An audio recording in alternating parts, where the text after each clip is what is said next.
Nurture farm जो चालू हुआ वो एक बहुत ही सरल और बहुत ही महत्वपूर्ण प्रश्न के साथ चालू हुआ कि क्या टेक्नोलॉजी के माध्यम से हम लोग किसान की ज़िंदगी में परिवर्तन ला सकते हैं या नहीं। हमारा एक सिंपल है, एक ऐप है nurture.farm। ये ऐप में पूरी सुविधा मिल जाती है, प्ले स्टोर पे है और कोई भी किसान उसको डाउनलोड कर सकता है और आराम से इसकी सर्विसेज ले सकता है। जो काम वो पहले करता था 1 घंटे में, वही काम जो है वो सिर्फ 7 या 8 मिनट में हो जाता है। तो हमने एक मशीन से स्टार्ट किया था, वो जर्नी 100 मशीन पे पहुंची, 1000 मशीन पे पहुंची, 2000 मशीन पे पहुंची, धीरे धीरे करके 3000 मशीन पे पहुंची। पूरे विश्व के में जो ग्राउंड लेवल की जो स्प्रेइंग सर्विसेज होती है उसमें और जितनी बड़ी फ्लीट होती है, नर्चर फार्म जो है वो विश्व की जो टॉप जो ग्राउंड फ्लीट है उसमें से 30 लाख किसान को अभी तक हमने सर्विसेज दिया है और इसके माध्यम से कम हमने 3 करोड़ एकड़ अभी तक स्प्रे किए हुए।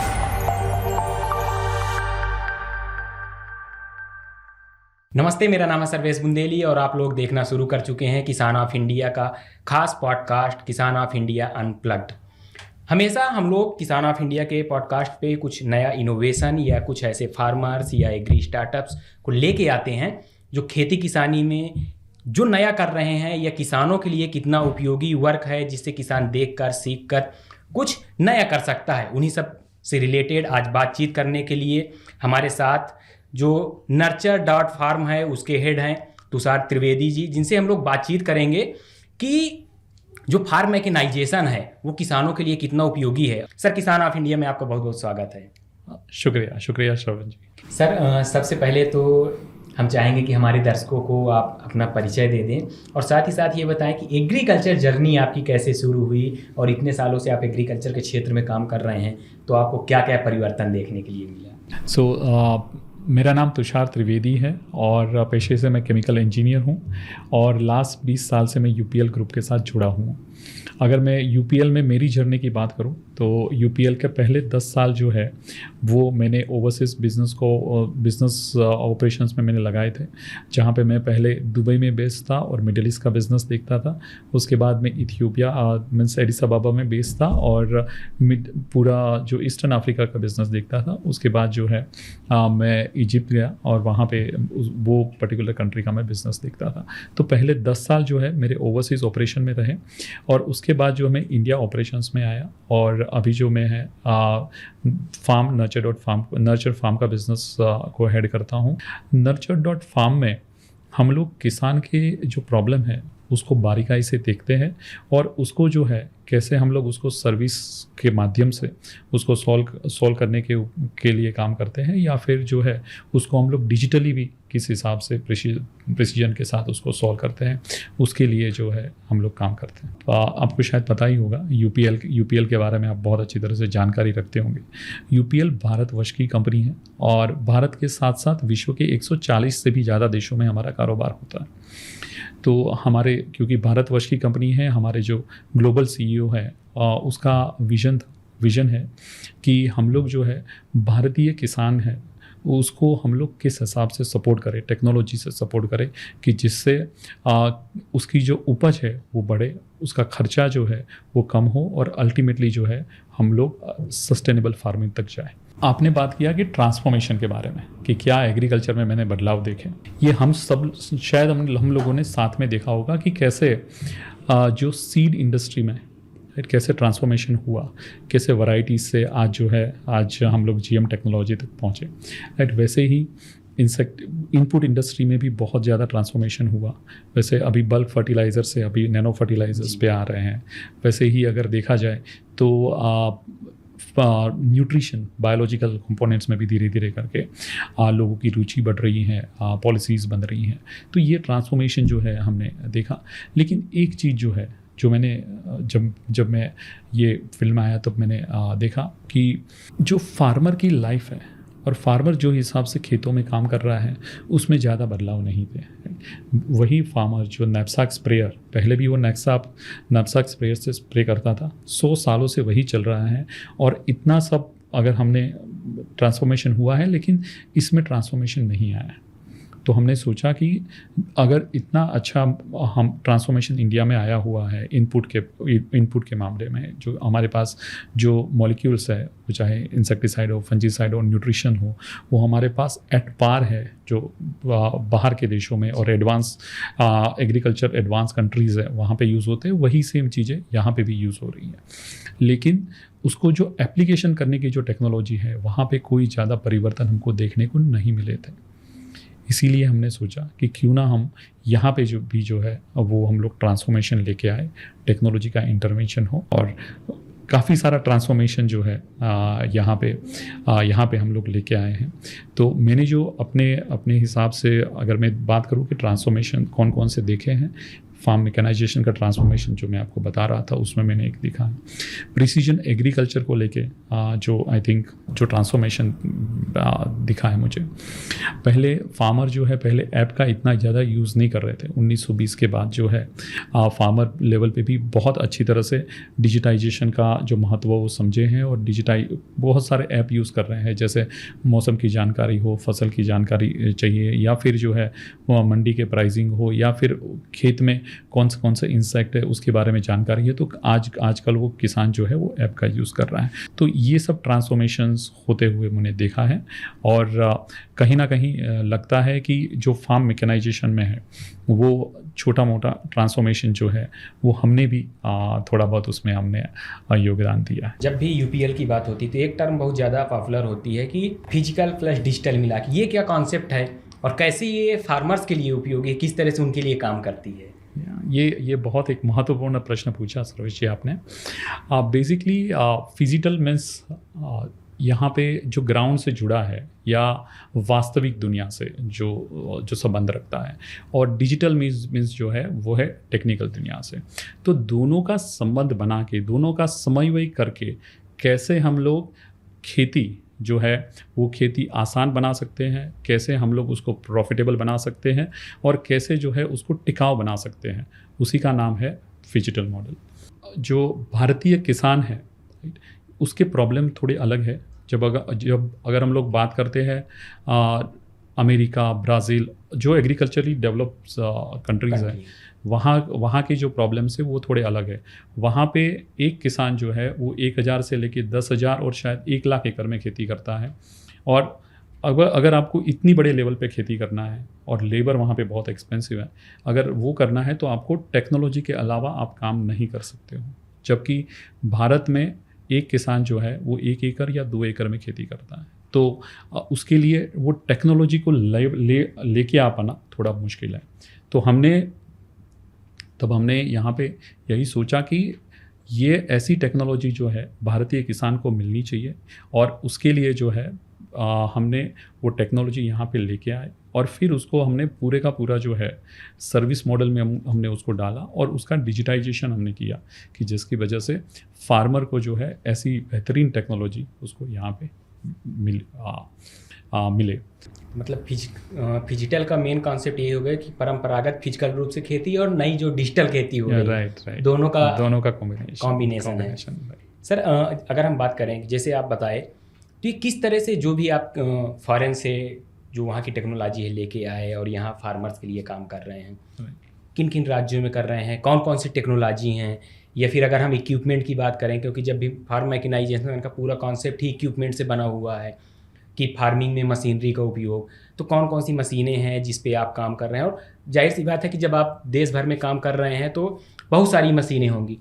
हमें कोई एक ऐसी मशीन का उदाहरण भी दीजिएगा हमारे दर्शकों को जिस पे आप सबसे ज़्यादा काम किए हों और सबसे ज़्यादा फार्मर्स को बेनिफिट मिला हो उससे। सबसे पहले जो नर्चर फार्म जो चालू हुआ वो एक बहुत ही सरल और बहुत ही महत्वपूर्ण प्रश्न के साथ चालू हुआ कि क्या टेक्नोलॉजी के माध्यम से हम लोग किसान की ज़िंदगी में परिवर्तन ला सकते हैं या नहीं। जैसे आपको मैं बता रहा था कि बाहर के देशों की जो टेक्नोलॉजी है वो पहले यहाँ पे लेके आना था, तो हम लोग पहले ब्राज़ील से, यूएस से वो सब टेक्नोलॉजी यहाँ पे लेके आए और हमने उसका ट्रायल किया। तो जब समझ में आया कि ये सब बहुत बड़ी टेक्नोलॉजी है और बहुत बड़े फार्मर के लिए है, तो फिर हमने वो टेक्नोलॉजी को इंडिजिनाइज़ किया, जो भारतीय जो मैन्युफैक्चर है उसके साथ हमने काम किया और भारत के हिसाब से, भारत के खेत हैं वो हिसाब से वो टेक्नोलॉजी को हमने डाला। तो यहाँ तो हमने टेक्नोलॉजी को लेके आ गए, लेकिन आप ये सोचिए कि टेक्नोलॉजी में सबसे महत्वपूर्ण जो हम लोग लाए थे वो था हमारा spraying machines, means self propel sprayer machine, spraying machines. अब ये मशीन की कीमत जो है वो 12 से 15 लाख की हुई। आप देखिए कि अगर ये मशीन जो है वो मशीन किसान अफोर्ड कर सकता है या नहीं कर सकता है, राइट। तो दूसरा हमारा पॉइंट चालू हुआ, ये फार्म मैकेनाइजेशन पे पॉइंट हुआ। दूसरा हमारा पॉइंट ये चालू हुआ कि कैसे ये टेक्नोलॉजी जो है वो हम लोग फार्मर तक पहुंचाएं। हमारा कमिटमेंट ये था कि हम लोगों को जो है ये सर्विसेज जो है वो फार्मर को अफोर्डेबल वे पे पहुंचानी है, किफ़ायती वे पे पहुंचानी है, और साथ साथ में ये भी मेक श्योर करना है कि फार्मर उसको रेगुलर यूज़ करता रहे। और इसीलिए हमने उसको वो टेक्नोलॉजी को बेचा नहीं, और ये मशीन्स को बेचना इज़ नॉट वो हमारा कंसेप्ट नहीं था, बल्कि हमको उससे सर्विस देना था, राइट। तो हमने वो सर्विस प्लेटफॉर्म खड़ा किया जहाँ पे फार्मर जो है वो सिर्फ एक क्लिक करेगा और उसको सर्विसेज मिल जाएगी। तो वो सर्विसेज मॉडल हमारा स्टार्ट हुआ। अब ये सर्विस करने के लिए इतने सारी मशीन से सर्विस करने के लिए हमको ऑपरेटर की ज़रूरत पड़ेगी, मशीन चलाने के लिए लोगों की ज़रूरत पड़ेगी। तो हम लोग जो है विलेज लेवल पे गए और वहाँ पे बहुत सारी ट्रेनिंग की, और कम से कम हमने 50,000 से भी ज़्यादा रूरल यूथ को ट्रेन किया फार्म मैकेनाइजेशन के लिए। और इतने सारे लोगों को जब ट्रेन किया तो उसमें से हम, आज भी हमारे साथ 4 से 5,000 ऑपरेटर आज भी जुड़े हैं जो रेगुलर किसान को सपोर्ट कर रहे हैं। फिर तो ये ऐसा गीग वर्कफोर्स क्रिएट हुआ, जैसे मैं आपको बात कर रहा हूँ। जैसे आजकल हमारे अर्बन हम लोग जो है स्विगी, जोमेटो, हम लोग बात करते हैं गीग वर्कफोर्स। हमने गीग वर्कफोर्स जो है एग्रीकल्चर में ऑलमोस्ट 2016-17 के अंदर हमने गीग वर्कफोर्स जो है वो हमने बनाया। फिर ये सर्विसेज देने के लिए, राइट, इतना अगर हमारे पास इतना बड़ा मशीन है, इतनी सारी मशीन्स हैं, इतने सारे मैन पावर है, उससे अगर हमको फार्मर लेवल पे पहुंचना है तो वो सर्विसेज भी जो है वो स्टेट ऑफ आर्ट की होनी चाहिए। यानी फार्मर जो है एक क्लिक करे और उसको सर्विसेज मिल जाए, और वो पूरे का पूरा जो है अपना खेत का मुआयना कर सके, वो वाली सर्विस हमको करनी थी। और इसके लिए फिर हमने जो हमारा उबराइज मॉडल होता है, जैसे आप यहाँ पे अगर हम लोग, मैंने ओला और उबर आप बुक करते हो तो इतना सिंपल आपको पूरा विजिबिलिटी दिखता है, वैसे ही हमने विजिबिलिटी देने की ट्राई किया। हमने पूरे का पूरा उबराइज मॉडल हमने बनाया, और फार्मर जो है क्लिक करता है, उसको पता चलता है कि मशीन कहाँ पे चल रहा है और मेरे यहाँ पे कब आएगा, किस हिसाब से काम होगा। सिर्फ एक ही कंडीशन है कि फार्मर को धूप में नहीं खड़ा रहना है, फार्मर को जो है वो छाँव में खड़ा रहना है, एक भी लेबर उसका नहीं लगता है, और काम जो काम वो पहले करता था 1 घंटे में, वही काम जो है वो सिर्फ 7 या 8 मिनट में हो जाता है। तो ये जो है ये हमने डिजिटाइज मॉडल चालू किया। सो बेसिकली इसमें अगर आपने देखा कि जो मैं आपको एक्सप्लेन कर रहा था कि इसमें हमने फार्म मैकेनाइजेशन के ऊपर बात किया, प्लेटफॉर्म के ऊपर बात किया, फिर गीग वर्कफोर्स के ऊपर बात किया, और साथ ही हम फार्म डिजिटाइजेशन के ऊपर भी बात किया, तो और उबराइजेशन के ऊपर बात हुआ। तो ये सब चीज़ें जो है वो सब चीज़ें जो है वो धीरे धीरे बढ़ती गई, फार्मर का एडॉप्शन लेवल आता गया। हमने एक मशीन से स्टार्ट किया था, वो जर्नी 100 मशीन पे पहुंची, 1000 मशीन पे पहुंची, 2000 मशीन पे पहुंची, धीरे धीरे करके 3000 मशीन पे पहुंची। और साथ साथ में ऑपरेटर्स लेवल पे भी जो है हमारे पास 4000-5000 लोग का एक हमने फौज तैयार किया, और हम लोग जो है फार्मर को सर्विस करते गए, एक राज्य से लेके आज हम लोग 10 अलग अलग राज्यों में काम कर रहे हैं। और अभी जो है मुझे बहुत प्राउड फील होता है ये बताने के लिए कि पूरे विश्व में जो ग्राउंड लेवल की जो स्प्रेइंग सर्विसेज होती है उसमें, और जितनी बड़ी फ्लीट होती है, नर्चर फार्म जो है वो विश्व की जो टॉप जो ग्राउंड फ्लीट है उसमें से एक है। आपको मैं संक्षिप्त में बता दूं, एक लाइन में बता दूं तो कैसे हमने एक कंसेप्ट को ग्राउंड पे उतारा और स्केल अप किया, और विश्व की सबसे बड़ी जो है ग्राउंड फ्लीट ऑपरेशंस हमने बनाया, उसके बारे में मैंने आपको बताया। सर, जैसे मान लीजिए मैं किसान हूँ, मैं आपकी सर्विस लेना चाहता हूँ, तो क्या प्रोसेस है?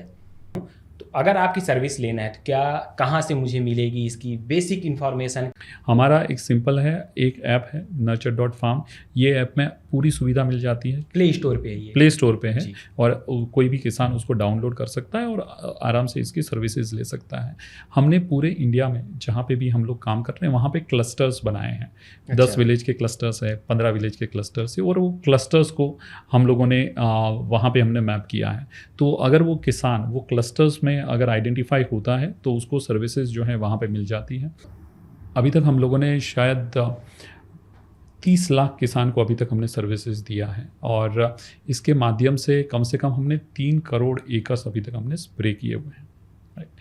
तो अभी जो लेवल पे हम लोग पहुँचे हैं, मीन्स फार्म मैकेनाइजेशन का पहला लेवल जो हमने क्रिएट किया है, हमको लगता है कि यहाँ से अगर हमको आगे बढ़ना है, राइट, क्योंकि भारत में टोटल 15 करोड़ किसान हैं, राइट, और 15 करोड़ किसान तक पहुँचना, राइट, अगर मैं यही स्पीड से चलता रहूँ तो और 50 साल लग जाएंगे हमको यहाँ पहुँचने के लिए। तो ये बहुत ज़रूरी है कि हम लोग जो है कोलैबोरेशन अप्रोच, हमारा यूपीएल का जो है फार्मर फर्स्ट का अप्रोच है, और ओपन एक का हमारा अप्रोच है, जहाँ पे फार्मर को सशक्त बनाने के लिए हम लोग जो है अलग अलग अपॉर्चुनिटीज़ और अलग अलग कोलैबोरेशन करते हैं। और मुझे ये लगता है हम लोग अभी ये जो नर्चर फार्म में अभी हम लोग जो प्रोजेक्ट के ऊपर हम लोग काम कर रहे हैं उसमें यही है कि कैसे हम लोग बाकी की सर्विसेज जो है उसमें ऐड कर सके, जैसे कटाई की सर्विसेज हो, हार्वेस्टिंग की सर्विसेज हो, फसल बीमा हो, बाकी सब काफ़ी सारी चीज़ें जो है जिसके ऊपर हम लोग काम कर रहे हैं, और वही सभी चीज़ जो है आपको वो प्लेटफॉर्म पे मिल जाएगी। और बहुत सारे जो प्लेयर्स है वो भी जो है वो धीरे धीरे करके ये प्लेटफॉर्म पे आ रहे हैं।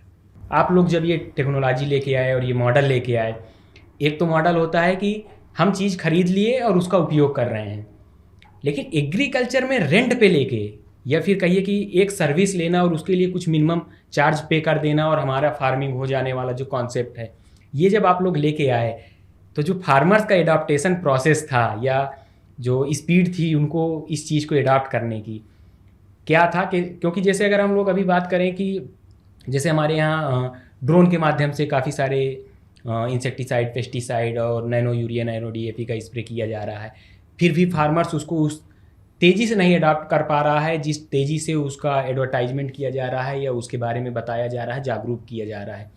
आप लोग जब लेके आए इस टेक्नोलॉजी को, इस मॉडल को, तो आप लोगों को क्या क्या चैलेंज देखने के लिए मिला और किस तरह से आप लोग फार्मर्स को जागरूक किए इसके लिए?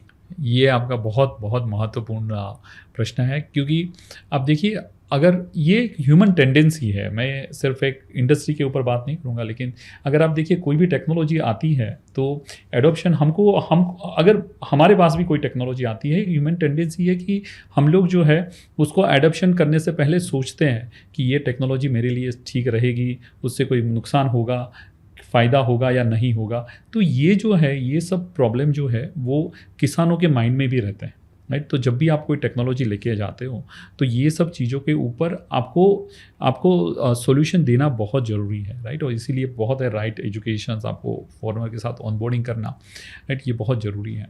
अब मैं अपना खुद का एग्जांपल दूं, जब हम लोग इतना अच्छी टेक्नोलॉजी लेके आ गए, हमने इतना अच्छा प्लेटफॉर्म बना लिया, हमने इतने अच्छी गिग वर्कफोर्स के साथ काम करना स्टार्ट किया, लेकिन जब हमको पहला जब हमको ऑर्डर मिला, लाइक ये सब चीज़ें लेके गए, हमको पहले 15 दिन में एक सिंगल एकड़ का ऑर्डर नहीं मिला, राइट। अब सोचिए कि इतना सब इन्वेस्टमेंट किया और एक 15 दिन तक भी एक भी ऑर्डर नहीं मिला, राइट।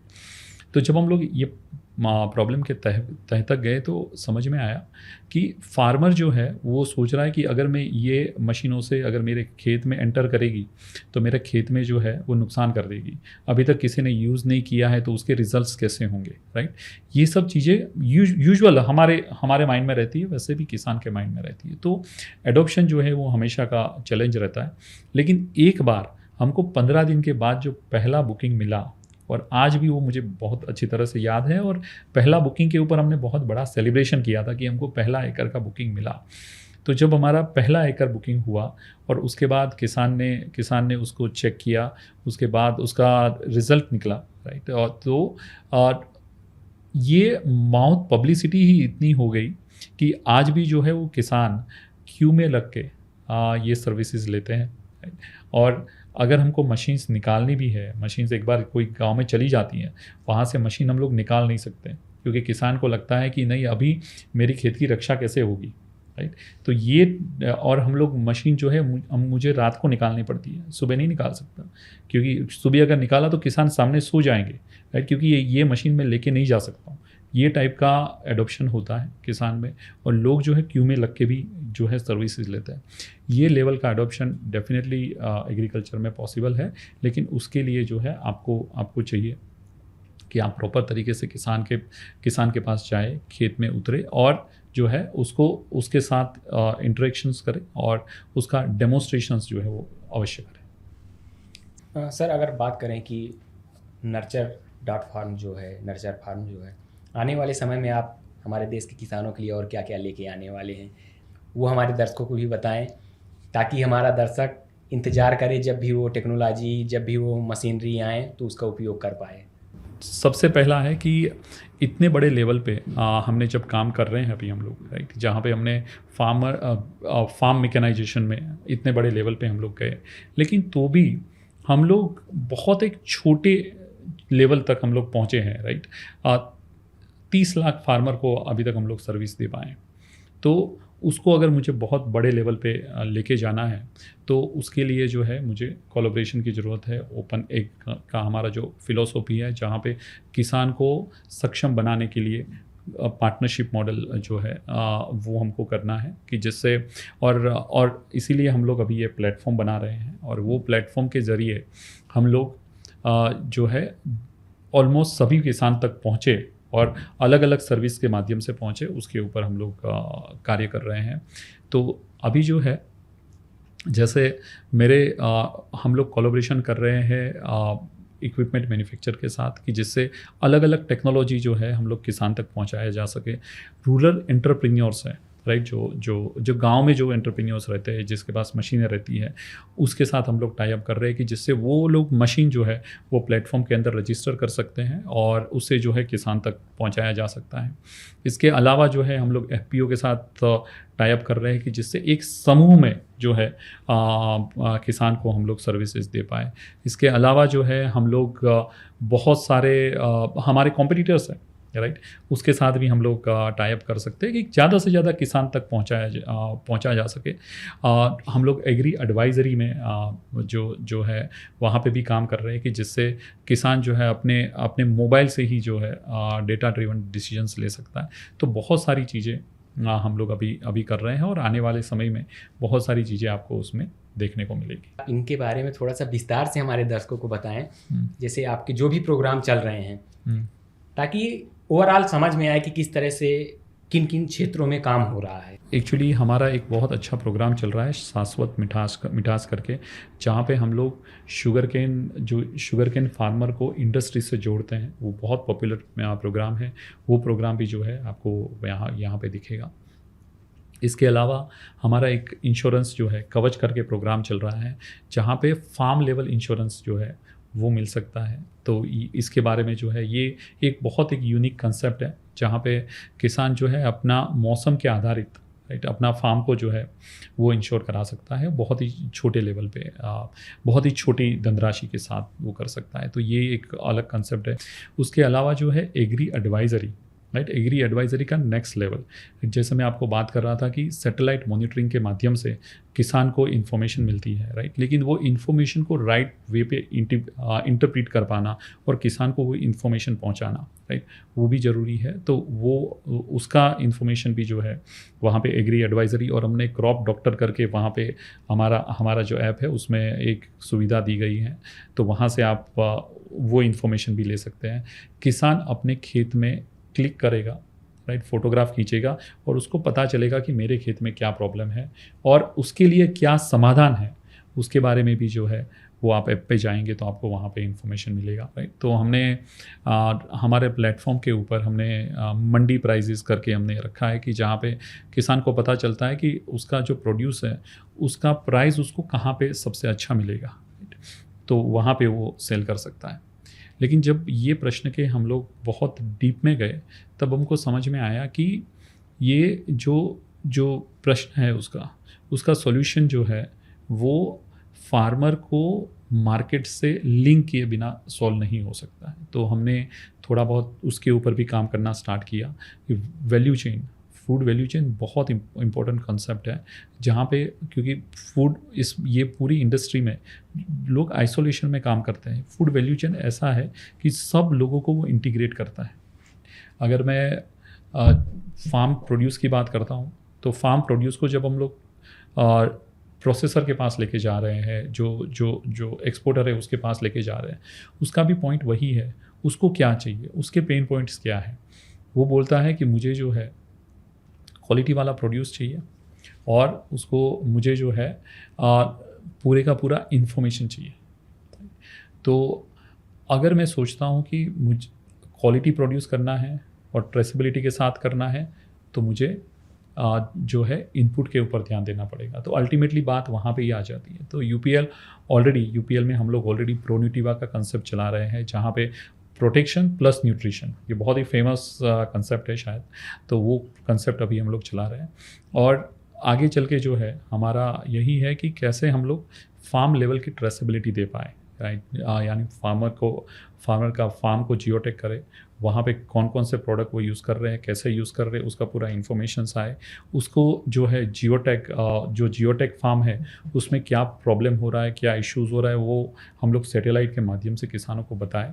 और उसको जो है हम लोग डिजिटल के माध्यम से उसको सर्विसेज भी हम लोग अच्छी तरह से दे पाए। और उसका जो प्रोड्यूस मिलता है, वो प्रोड्यूस जो है उसको जो प्रोड्यूस मिला है उसको क्वालिटी चेक करके हम लोग उसको फार्मर लेवल उसको जो है प्रोड्यूसर तक लेके जाए। तो ये जिससे जो है प्रोड्यूसर को एक ट्रेसेबिलिटी भी बहुत अच्छी तरह से मिलेगी और उसको क्वालिटी प्रोड्यूस मिलेगा। तो ये उसके ऊपर हमने उसके ऊपर थोड़ा काम करना स्टार्ट किया है।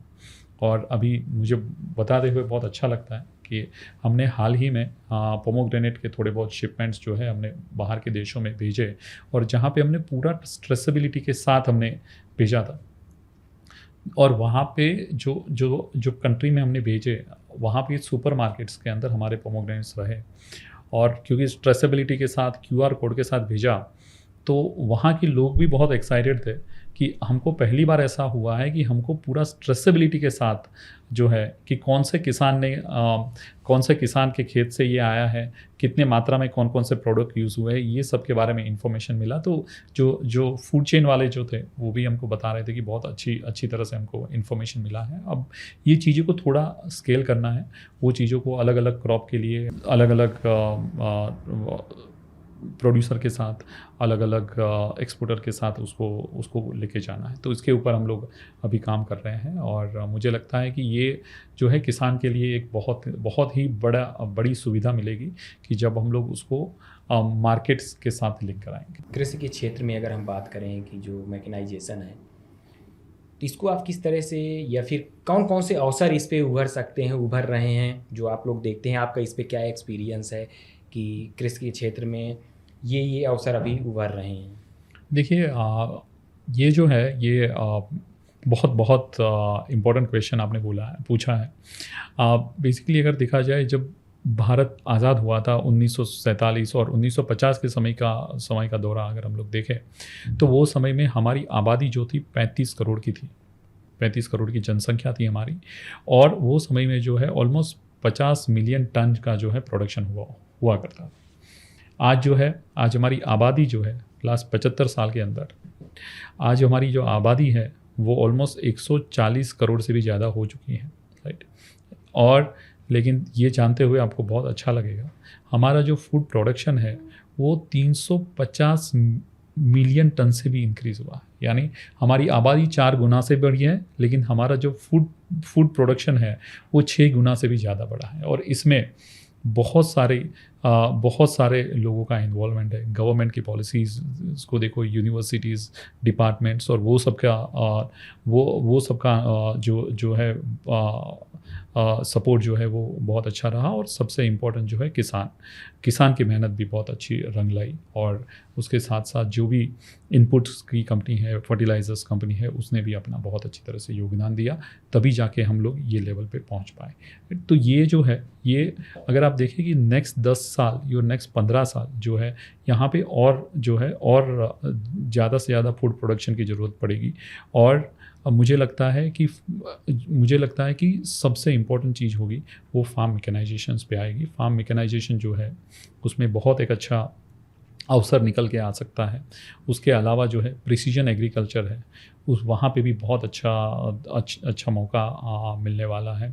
इसके अलावा सस्टेनेबल, क्योंकि लोग जो है फार्मिंग जो है वो टिकाऊ फार्मिंग के ऊपर बहुत ज़्यादा जा रहे हैं, तो वहाँ पे भी बहुत अच्छा मौका मिल सकता है। तो बहुत सुनहरा अवसर है।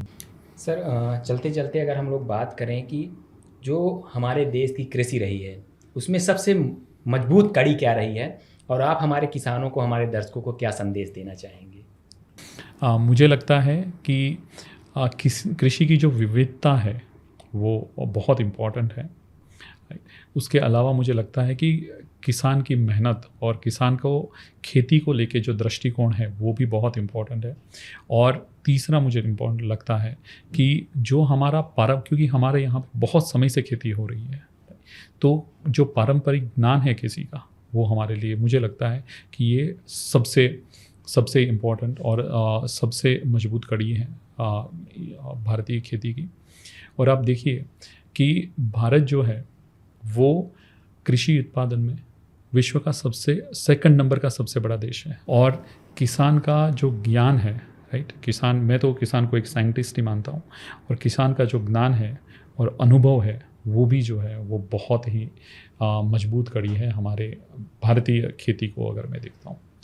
अब देखिए कि हरित क्रांति की वजह से, राइट, पैदावार में हमारे बढ़ोतरी हुई है। उसके बाद श्वेत क्रांति आई कि जहाँ पे दूध के उत्पादन में पूरे वर्ल्ड को हमने चौंका दिया।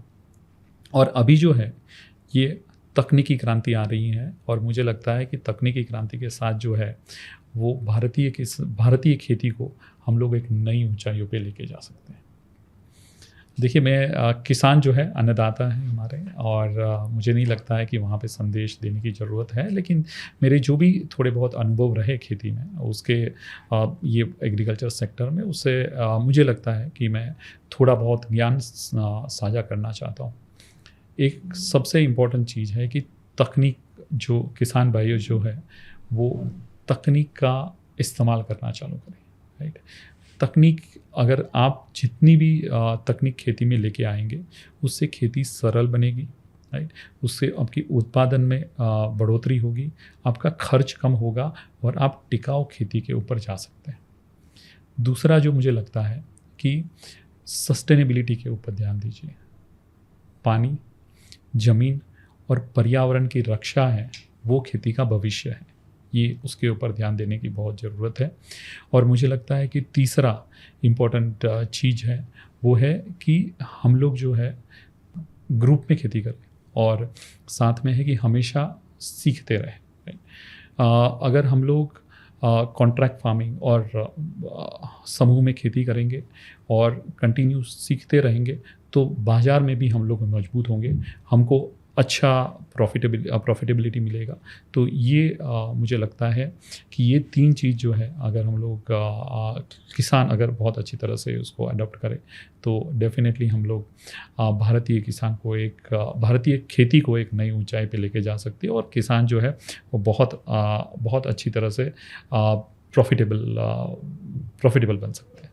सर, आप हमारे साथ जुड़े, हमारे दर्शकों को इतनी सारी जानकारी दी, आपका बहुत बहुत धन्यवाद सर। बहुत धन्यवाद।